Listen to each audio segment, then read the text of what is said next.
अशा लेवलचा जर तुम्हाला प्रश्न आला, कन्फ्युज होऊ नका. इथं काय सांगितलं ते महत्वाचं आहे.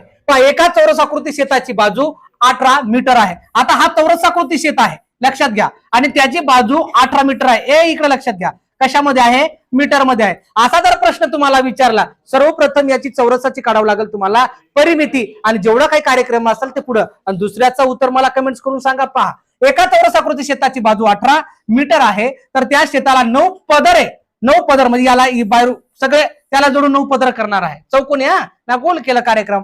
बघा, चौरसाची परिमिती बरोबर 4 गुणाकाराला बाजू. हे मात्र लक्षात घ्या. परिमिती काढसाल त्यावेळेस परिमितीला तुम्ही पदर नजर गुणलं तर तुम्हाला काय भेटणार? सरळ सरळ कुंपण घालण्यासाठी एकूण तार. दुसऱ्याच उत्तर तुम्हाला सांगायचं. म्हणून परिमिती काढायचं म्हणलं तर 4 गुणाकाराला बाजू होती 18. 18 चुक दाद्या 72 मीटर ही त्याची काय भेटली? परीख भेटली. ह्या चौरसाची परिमिती घेतली म्हणजे याला तार घालायची किती? 9 पदरी. म्हणून काय करायचं? 9 गुणाकाराला 72 न काय करायचं? गुणाकार करून घ्यायचा. 9 दोन्ही 18, 8 8 1 7 8 56 आणि 1 9 7 63 आणि 1 64. म्हणून काय असणार आहे?